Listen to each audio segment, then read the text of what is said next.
All right, let's get right into it. Today, we're building your ultimate conversational survival kit. We're talking about the top 10 most essential answers you're going to need in Spanish. You've been there, right? Someone asks you a super simple question in Spanish, and your mind just completely goes blank. That little moment of panic? Totally normal. It happens to everyone when they're learning a new language. But hey, that's exactly what we're going to tackle today. You can forget about memorizing hundreds of words for now. This is all about giving you 10, just 10 powerhouse answers that'll help you not just survive, but actually thrive in your very first real conversations.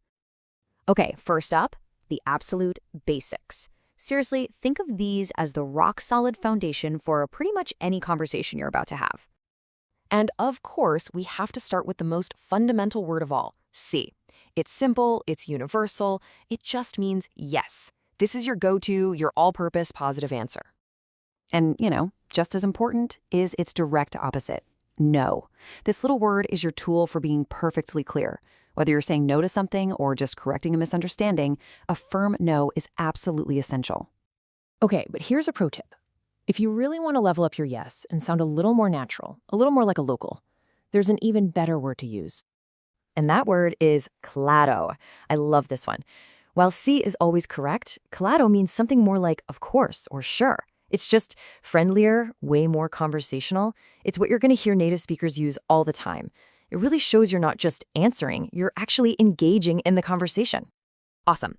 So now that we've got the absolute basics down, let's move on to answering key questions. These are the words that'll help you navigate the actual world around you.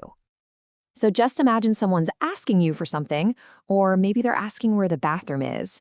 They're going to start with the question ¿dónde?, which means where. And your simple, perfect one-word response? Aquí. It just means here. Is the coffee shop here? Sí, aquí. It's short, it's powerful, and it's an incredibly useful way to point things out. All right, next up is all about timing. Someone might ask you, ¿cuándo? When? When does the bus leave? Or when are we meeting up? A fantastic catch-all answer is luego, which simply means later. It's such a polite way to postpone something without needing a whole complicated explanation. We'll do it later. I'll see you later. It's just so useful. Now listen up, because this next one is a biggie. It trips up so many people who are learning. It's the question of why, or porqué. But the trick is that its answer is just a little bit different.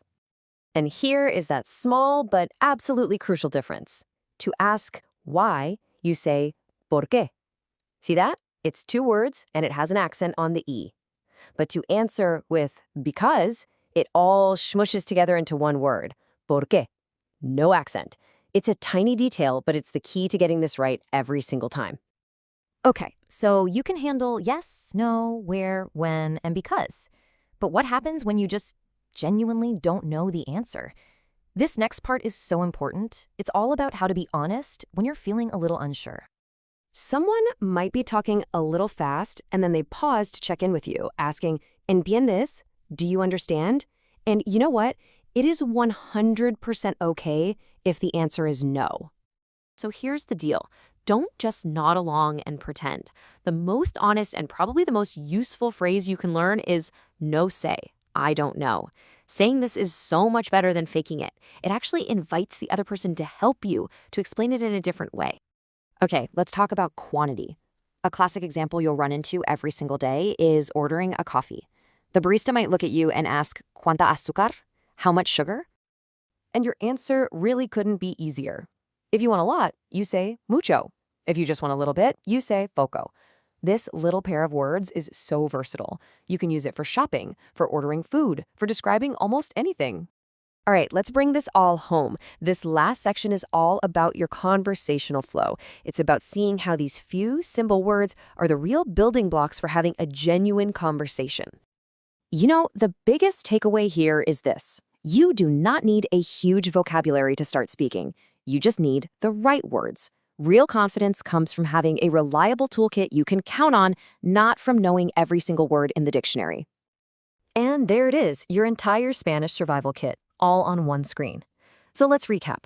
You've got sí, no, and the friendly claro, to agree or disagree. For those key questions, you've got aquí for where, luego for when, and porqué for why. And for when you're just not sure, no sé, mucho, and poco have totally got your back. This, right here, is your foundation. And this really just sums it all up perfectly. The goal here isn't to be perfect. It's about being able to connect with people and, most importantly, keep the conversation flowing forward.